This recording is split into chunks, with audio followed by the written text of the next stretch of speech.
We're going to get dinner, then she'll drop me off." There was a pause, and then Ryan continued.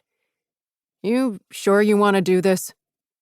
Mia pressed her lips together, stifling her sigh so he wouldn't hear it. "I have to," she said. "I can't let the house keep sitting there." "But I'll be back soon. 2 weeks won't make a difference. I can be there with you. That's what boyfriends are for, you know."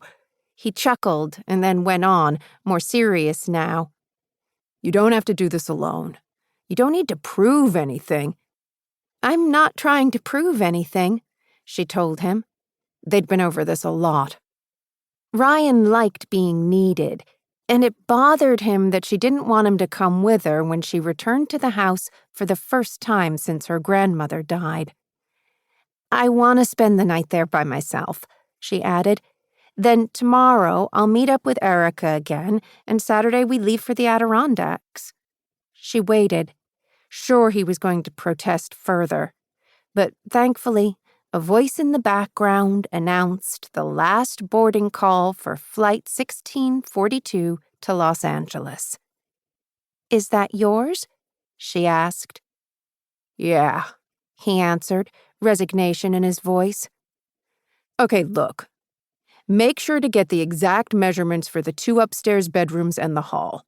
I can't make out the handwriting on the old floor plans you picked up from town hall, and I want to be able to talk intelligently with the architect if we decide to break down that wall.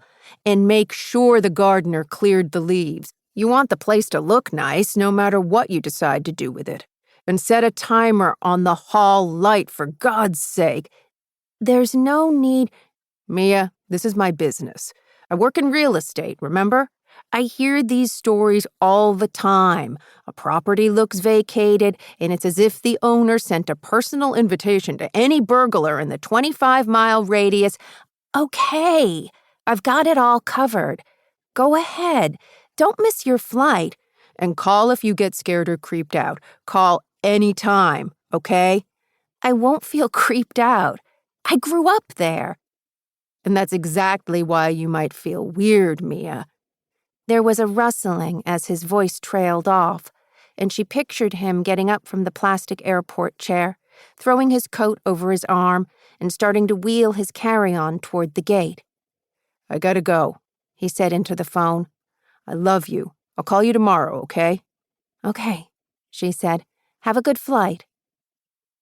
She waited for him to end the call, then studied the screen for a moment before returning her phone to her bag. It always surprised her how effortlessly he tagged the words, "I love you," onto the end of their conversations. He'd started doing it a few months ago, and she still didn't know if he meant it or it automatically came out without his thinking about it, simply because they'd been dating for almost a year now. She wondered if he'd noticed that she never responded with, "I love you too." But she didn't feel it.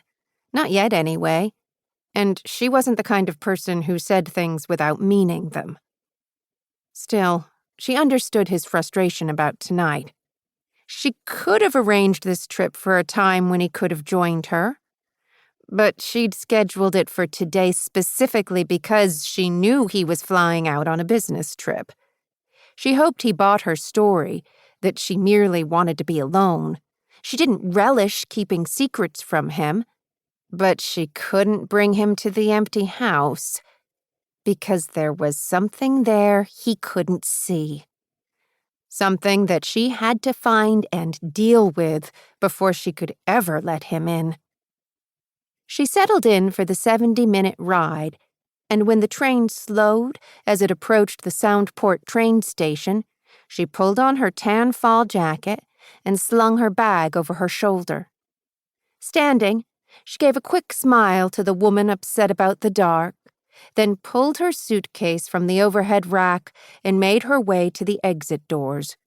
They slid open, and she stepped onto the station platform, feeling an almost imperceptible autumn coolness in the breeze that swept around the hem of her straight-leg pants and touched the skin above her brown ankle boots, a foreshadowing of the cold weather not too far in the future.